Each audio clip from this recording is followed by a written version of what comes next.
Muy bien. Vamos a la lección 3. La auténtica sabiduría, página 31 del libro.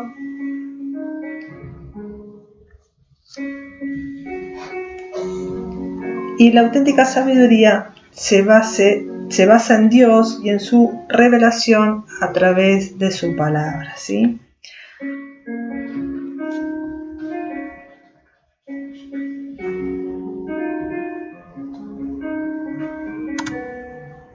Allí nos enseña valores y principios correctos. 5 temas a tratar. Vemos, amado, que a nuestro alrededor el mundo que nos rodea, los valores están cambiados, están incorrectos. Podemos ver que no hay una sabiduría, que no hay un cuidado de las cosas, ¿no? Podemos ver esto, que los valores están cambiados, que a lo malo se le dice bueno, a lo bueno se le dice malo. Estamos en este tiempo. Cuánta falta de conocimiento a la palabra, cuánta ignorancia. Si nos sujetáramos a su palabra, allí están todas las cosas que debemos hacer para que nos vaya bien, para proteger esta casa que Dios nos dio, ¿no? Para este tiempo, que es el mundo nuestro, nuestras vidas. Hay mucho conocimiento humano, hay mucha ciencia, y la ciencia cada vez se aumenta más, se sabe más, se conoce más, se conocen tantas cosas hoy en día. La ciencia está avanzando realmente, ¿no? Como dice la palabra, pero en esa ciencia no hay sabiduría de lo alto, no es esa sabiduría. Entonces aquí vamos a tratar o vamos a compartir 5 temas que nos enseñarán los valores correctos para el creyente. La auténtica sabiduría se va a manifestar en expresiones externas. ¿Y cuáles son esas expresiones externas? La oración. Número 2, la alabanza. Y número 3, la confesión, ¿sí? Así que ya ahí está la introducción. Vamos al tema 1, página 33. Y allí ya tenemos que haber leído el capítulo 4 de Santiago, versículo 11 y 12.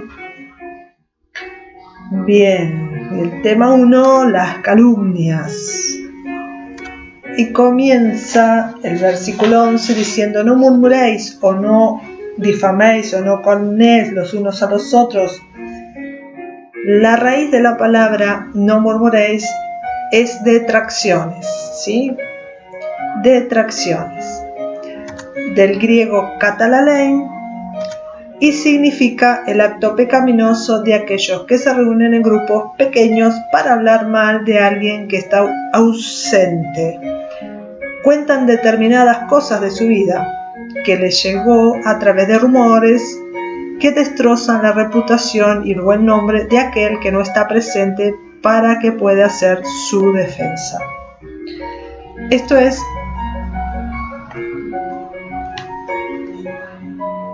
lo que significa la palabra no murmuréis, la raíz de la palabra, que es distracciones, ¿sí? Es un acto pecaminoso. Hablar mal, sacar a luz solo los errores, las equivocaciones, no ver las virtudes, eso es un chisme, es chismear, es pecado, y es de los peores, dice la palabra, ¿no? En el Salmo 101, a ver,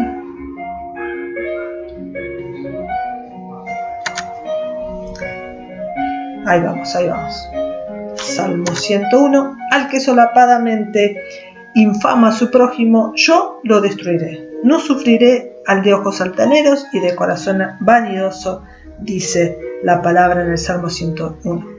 Y 2 de Corintios 12:20 dice,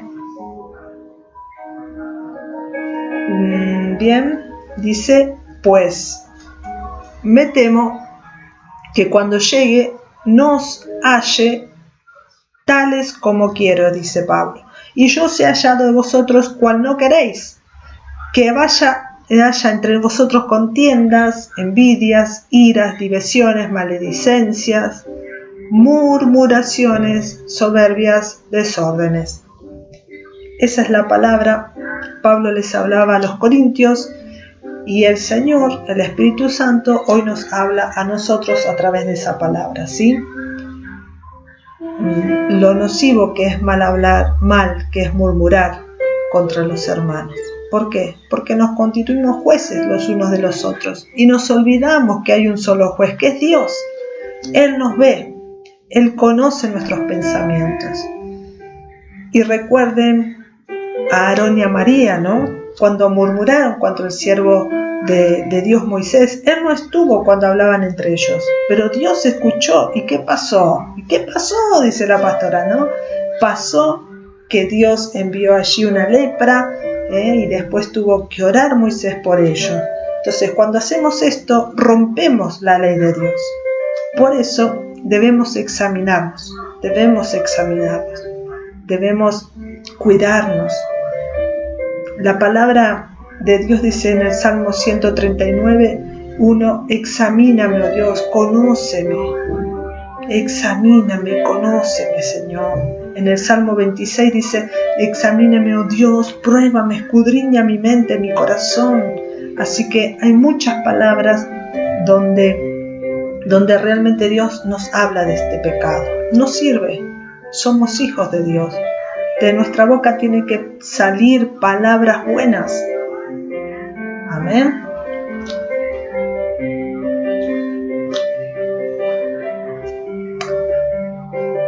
Bien, hay un solo juez y es Dios. Nosotros no tenemos que tomar ese lugar.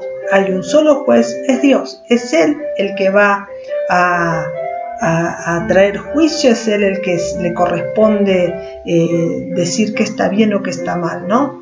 Nosotros solo somos llamados a mirar por la palabra, a ponerla en práctica la palabra y no ser jueces de nuestros hermanos, ¿sí?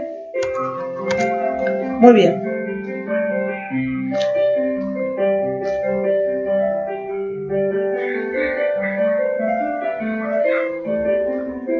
Bien, ya estamos. Vamos al tema 2, la presunción. Y corresponde al capítulo 4 del libro de Santiago, versículo 13 al 17. Bien. Allí nos comparte del gloriarse el día de mañana. Comienza con una expresión de atención. Vamos ahora, dice, ¿no? Y esto equivale a escucharme, préstame atención, oigan, ¿sí? Quiere llamar la atención a aquellos que están diciendo hoy, mañana, tal lado voy a hacer tal cosa, voy a estar en tal tiempo, en tal cosa, pero se olvidaron que todo depende de Dios, ¿no? Todo depende de Dios, y la verdadera sabiduría me enseña esto también, que mi vida es de Cristo, que si Él quiere puedo llevar a cabo mis planes, pero mucho mejor o más beneficioso para mí es llevar a cabo los planes de Dios, los planes de Él, ¿sí? ¿Qué es la vida del hombre? Es como hierba, como neblina, como hierba, que crece, que da fruto, que florece, y que después se marchita, ¿sí? Yo no soy dueño de mi vida, ni de mis tiempos. Ya no somos dueños de nuestros tiempos. Ya no somos dueños de nuestra vida. Ya le demos la vida a Cristo. Debemos ser íntegros, ¿no?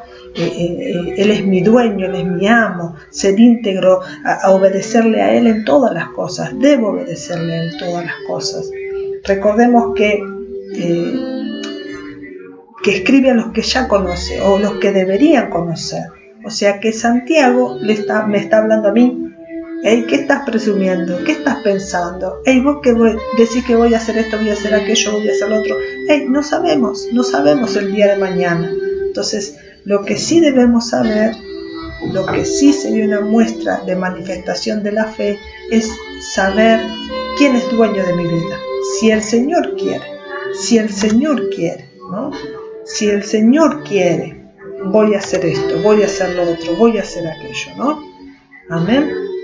Voy a hacer lo bueno. Hay un versículo tremendo y poderoso, que es el versículo 17, ¿sí?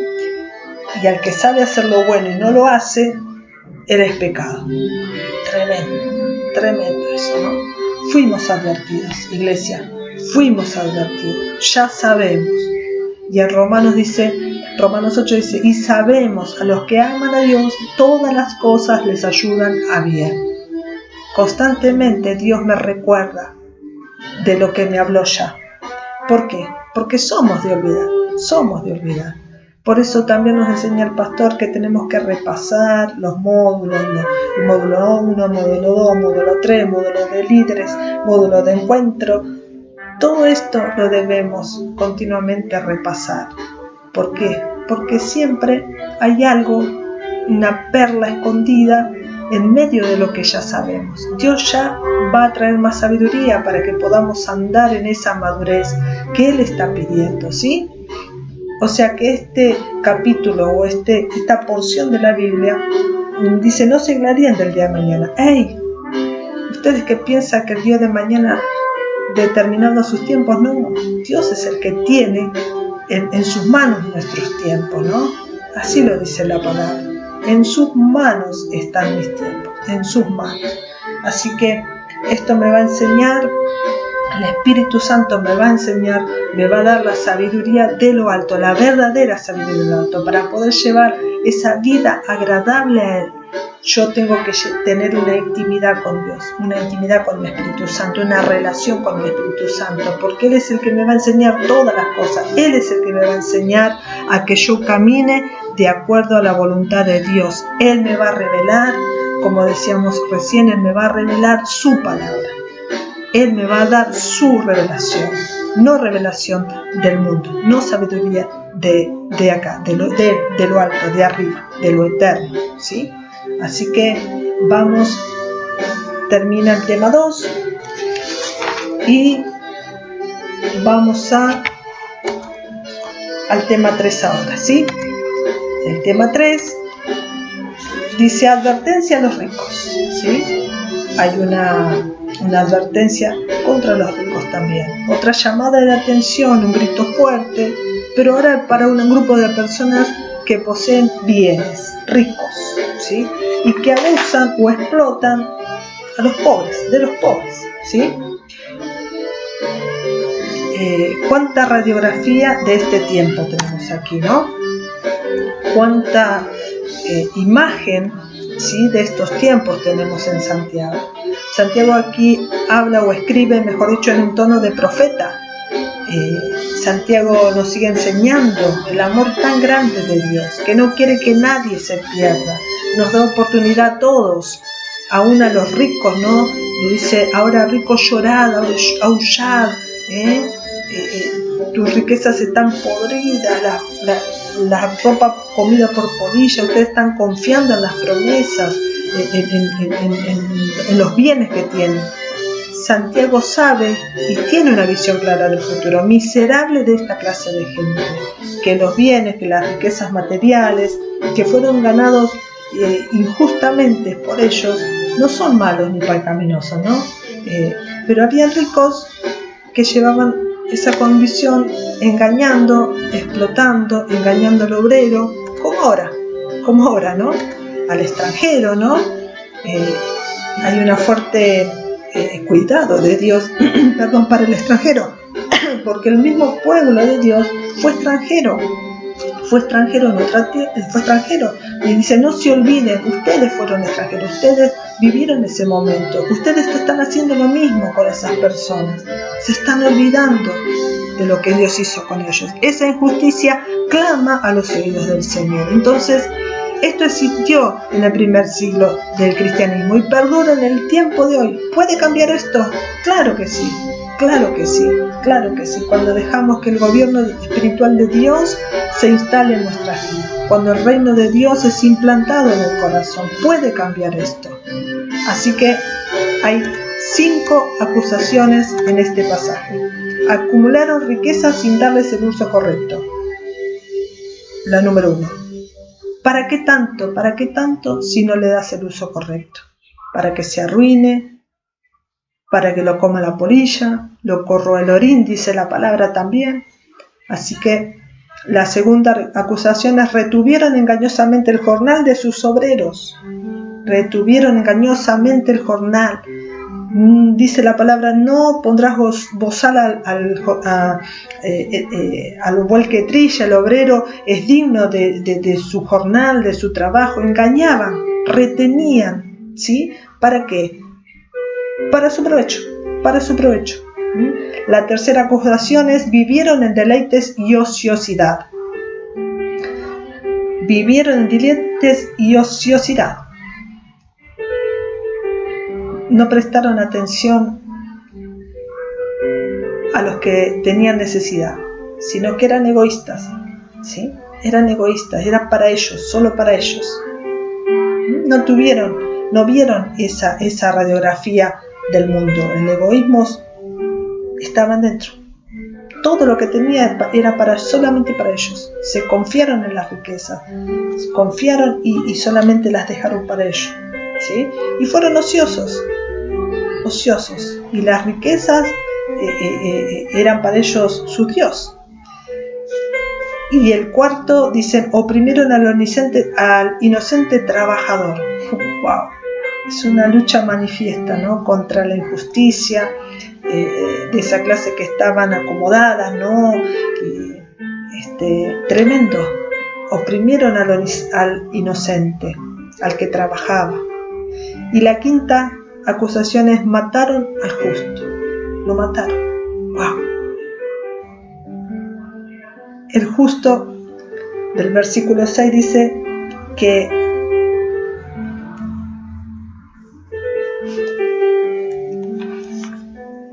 ni siquiera podían reclamar los derechos mínimos, ¿sí? Ni siquiera podían reclamar los derechos mínimos. En el libro dice: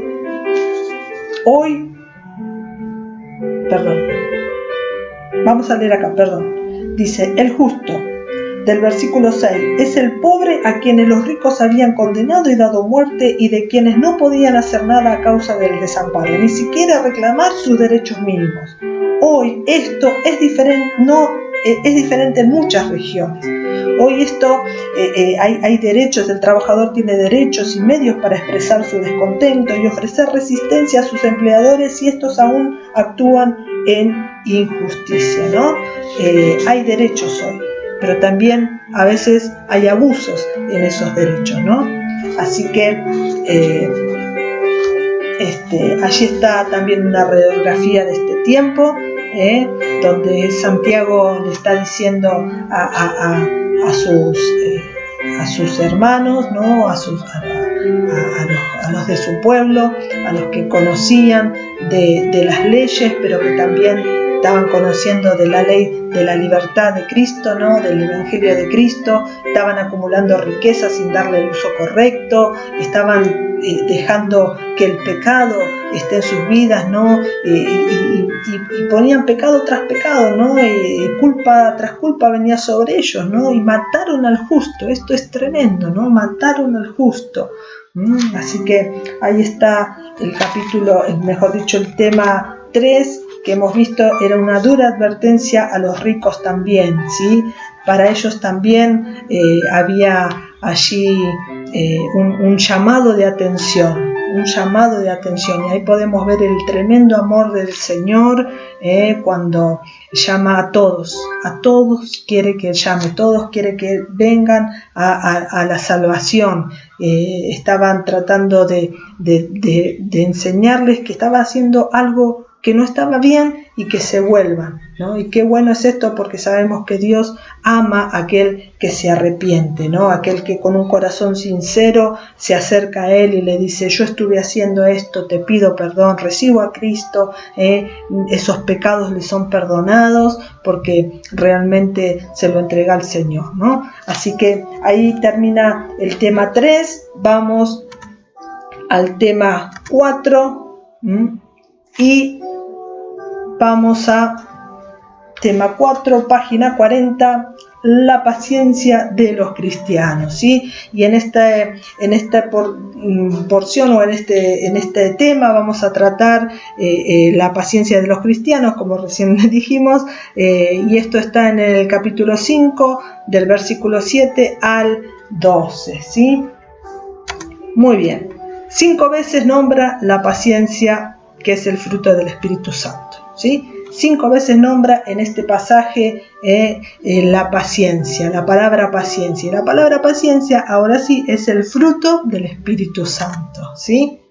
Es la antítesis de la arrogancia, es lo contrario a la arrogancia y a la rebelión, ¿sí? A los oprimidos, a los que estaban allí pasando un momento difícil, les dice: tengan paciencia, tengan paciencia. ¡Wow! Les dice así: tengan paciencia,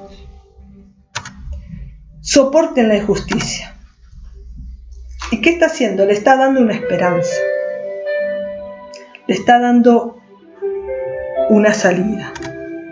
Les dice, los anima a no desmayar, porque viene el juez y es pronto, ¿sí? Viene el juez y es pronto. Entonces, recuerden que esta carta es para la iglesia en general, ¿sí? Dios conocía y veía, y lo sigue haciendo, lo que sucede en este tiempo. Dios veía a los oprimidos y les dicen: oigan, tengan paciencia, esperen un poquito, esperen, ya van a venir, no dejen la carrera, vamos, sigan, tengan paciencia, ¿sí? Recuerden a los profetas, recuerden, ellos sufrieron injusticias, pero no retrocedieron, tuvieron paciencia, ellos son el ejemplo, ellos son su ejemplo. ¿Cuánto más nosotros, que tenemos la palabra de Dios, que tenemos allí el ejemplo de cada hombre de Dios, cada mujer de Dios que fue llamado a seguir, ¿no? Que no volvía atrás. La palabra dice que no somos de los que retrocedemos, sino de los que avanzamos, de los que seguimos, ¿sí? Porque el que retrocede no agradará a mi alma, dice el Señor. Entonces, la paciencia es un fruto del Espíritu. Y venimos diciendo esto, ¿no? Que necesitamos de la palabra, de tener esa relación con Dios, con el Espíritu Santo, para que su palabra se nos revele, para que podamos adquirir los frutos del Espíritu Santo. ¿Qué pasaba con estos cristianos o con estos judíos que decían ser cristianos convertidos, pero estaban volviendo atrás, estaban mostrando algo diferente, estaban mostrando todo lo contrario? Entonces decían cumplir con la ley, pero estaban rompiendo otras leyes, que es la del amor, ¿no? Como ya lo vimos. Entonces allí habla también de Elías, ¿no? Que era un hombre sujeto a pasiones iguales que las nuestras. Era igual que nosotros, pero sin embargo siguió. Las pruebas por las cuales él tuvo que pasar fue avanzando en medio de esas pruebas, ¿no? Y fue siendo aprobado, ¿sí? Entonces, nosotros, ¿cuánto más tenemos que tener esa paciencia? Y tenemos que ver que las señales que ahora estamos viviendo son el antesala de que el juez está por venir. Viene el juez, tengan esperanza, Cristo viene. Tenemos la palabra profética más segura, es hora de que se manifieste nuestra fe, esperar, confiar como el labrador, como espera el fruto el labrador, no quejándonos, sino siendo pacientes, paz en el conocimiento. Tenemos conocimiento de la palabra, tenemos la manifestación del Espíritu Santo en nuestras vidas que nos ayuda a poder tener esa paz en el conocimiento de que las cosas van a estar bien. Todo va a estar bien, ya nos dijo, nos dieron esa palabra el Señor cuando estábamos otra vez lo vuelvo a repetir, ¿no? En la conferencia todo va a estar bien. Así que Dios en este tiempo también nos anima a no desmayar, a saber que todo va a estar bien, que todo esto va a pasar, pero ¿qué tenemos que hacer? Mantenernos en comunión con Él, dando manifestaciones de la fe que decimos tener, ¿sí? Amén. Viene nuestra esperanza. Y el versículo 12 habla de la prohibición de jurar y hace referencia al pasaje de Mateo en el capítulo 5, 34 y 37. Y dice así: pero yo os digo, no juréis en ninguna manera, ni por el cielo, porque es el trono de Dios, ni por la tierra, porque es el estrado de sus pies, ni por Jerusalén, porque es la ciudad del gran rey, ni por tu cabeza jurarás, porque no puedes hacer blanco o negro un solo cabello, pero sí vuestro hablar, pero sea vuestro hablar sí, sí, no, no, porque lo que es más de esto, de mal procede. ¡Wow! El Señor Jesús nos enseñó sobre esto, ¿sí? El Señor Jesús nos enseñó sobre esto. No juréis, no juréis. ¿Por qué no tengo que jurar? Y porque cuando juramos estamos como haciendo como estamos diciendo como que nuestra palabra no es centrada, no es correcta o no es verdad. Si juramos por algo es porque ni nosotros mismos estamos creyendo en nuestra palabra. No, te juro que yo lo vi, te juro que esto. Entonces estamos dándole lugar a la duda en la palabra. Por eso la palabra, el Señor nos habló y nos dice: vuestro hablar sea sí, sí o no, no. Porque todo lo que viene de más, no, del mal procede, no procede de Dios. Entonces le estaba haciendo referencia a esto. Ustedes que dicen ser esto, séanlo. Ustedes que dicen tal cosa, háganlo de acuerdo a lo que ustedes están diciendo, pero no me digan una cosa y después me digan otra, ¿sí? Entonces la prohibición de jurar, está prohibido de jurar, prohibido jurar, dice, ¿no? Porque el Señor estaba enseñando esto, pero porque es la ley, no deben jurar en ninguna manera, ¿sí? Entonces les está trayendo nuevamente a refresco, les está diciendo: escuchen, ustedes ya lo sabían, se los volvemos a repetir ahora. Amén. Muy bien, vamos al tema 5, el poder de la oración. Sí, ya estamos terminando esta lección 3 y ahí tenemos consejos prácticos de Dios para nosotros, ¿sí? Y hay unas preguntas y dice: ¿está afligido? Haga oración. ¿Estás alegre? Canta alabanza. ¿Estás enfermo? Llama a los ancianos para que lo unjan con aceite, ¿sí? Y el enfermo sea salvo y sea sano. Si causó mal a otro, ¿qué tengo que hacer? Confiese su error. Si alguno está extraviado, ¿qué hay que hacer? Hacerlo volver de su camino y vamos a salvar una vida de la condenación. Así que consejos prácticos de Dios para nosotros en este tiempo. Finalmente Santiago termina su carta, dice allí en la página 42 del libro, indicando que si bien la sanidad física a través de la oración es importante, no es menos importante la oración por la salud espiritual de una persona que se ha apartado de la fe práctica y de la conducta propia de los cristianos. Se trata aquí de cristianos que han caído en pecado y error, ¿sí? Cubrirá multitud de pecados no quiere decir que nuestro esfuerzo o trabajo va a salvar a nadie. No es por mi esfuerzo, no por mi trabajo, ¿sí? Porque es el perdón de Dios a través de la sangre de Cristo quien cubre todo el pecado. Pero sí, un hermano puede mostrar amor hacia aquel que se extravió y lo puede ayudar a buscar a Dios y alcanzar nuevamente la reconciliación. Esto es lo que trata el tema 5, ¿no? El versículo, la importancia, el poder de la oración cuando estamos mal, cuando estamos tristes, cuando estamos en alguna situación desesperante. ¿Qué tenemos que hacer? Oración, porque Dios escucha, Dios escucha. Dios escucha. Entonces los cristianos, cuando estamos medio afligidos, cuando estamos medio allí pachucho, estamos medio como perejil en la heladera, así, ¿no? O perejil al sol, mejor dicho, ¿no? ¿Qué tenemos que hacer? Hacer oración. ¿Cuántas veces viniste vos a la iglesia mal? ¿Cuántas veces estás mal en tu casa? Y simplemente te acercás a Dios y empezás a orar, empezás a entrar en esa comunión con Él, empezás a derramar tu corazón y Él, esa aflicción o esa tristeza empieza a ser cambiada, transformada, porque lo hace el Espíritu Santo. Y también dice, cuando estemos alegres, ¿qué tenemos que hacer? cantar alabanza, y no solamente cuando estemos alegres, sino también cuando estemos en problemas difíciles.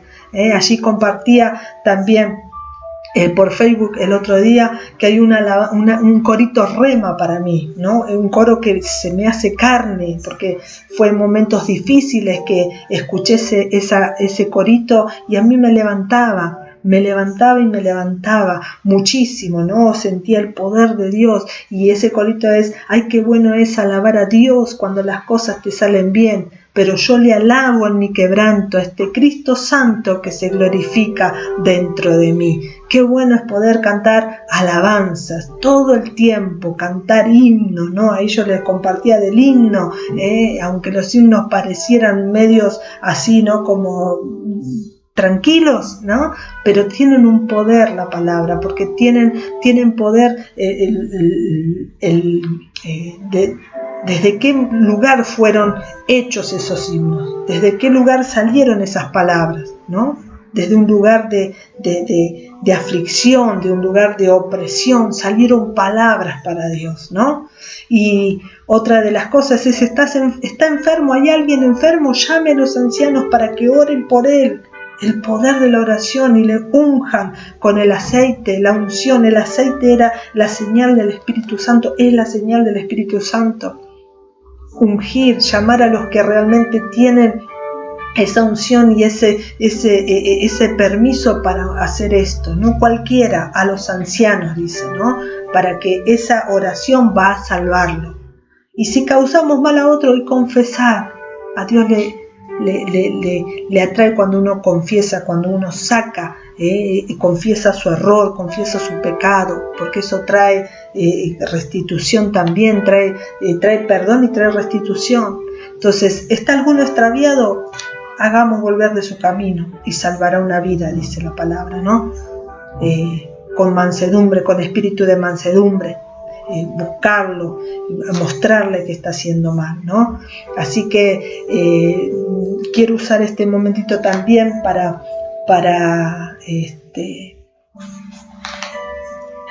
compartir esto, ¿no? De la oración. La oración tiene que crecer en nuestras vidas. En un tiempito atrás compartía una prédica, ¿no? de 3 clases de oración, ¿no? La oración que es la oración oveja, todo me das, bendecime, cuidame, todo ¿no? Todo la oración oveja. Y la otra es la oración camaleón, la oración que cambia, no cambia de color según la situación, ¿no? Cambiamos de oración según la situación. Y hay una oración, ¿no? que yo lo representé con un animalito, que es el tejón de miel. El tejón de miel es el animalito quizás más insulso, más, ¿no? Feito de la tierra, y que nadie le presta atención, pero ese tejón de miel es chiquito y pareciera no tener fuerza, pero allí por internet lo pueden buscar.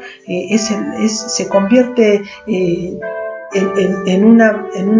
en un defensor de sus cosas tremendo, ¿no? Puede hasta matar a un animal 5 veces mayor a su tamaño, ¿sí? Porque cuando se ve amenazado, cuando se ve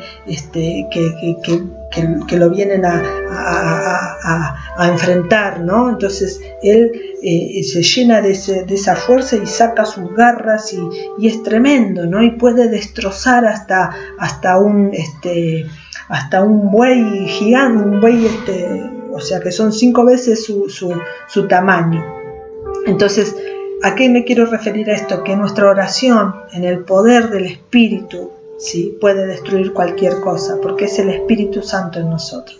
Hay poder en la oración. Nuestra oración, como cristianos, como hijos de Dios, tiene que tener un aumento, tiene que cambiar, tiene que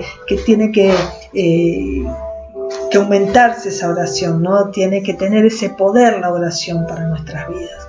Así que esto lo vemos solamente, o lo podemos hacer con el Espíritu Santo, ¿sí? Así que hasta aquí el tema 3, hasta aquí la lección 3, perdón, mejor dicho, la lección 3, terminamos en este día, por este día, en la clase. Ahora le vamos a dar unos minutos para que ustedes completen los ejercicios, mejor dicho, no completen, perdón, me equivoqué. Tienen que corregir los ejercicios, porque de hecho los ejercicios ya están completos, ya está todo leidito, ¿no? Así que corrijan ahora los ejercicios y después ahí vamos a pasarle la prueba para que ustedes puedan hacerla, con todas las indicaciones que la pastora Belén les ha dicho. Así que Dios los bendiga, gracias por estar aquí y los espero en la próxima clase de epístolas generales.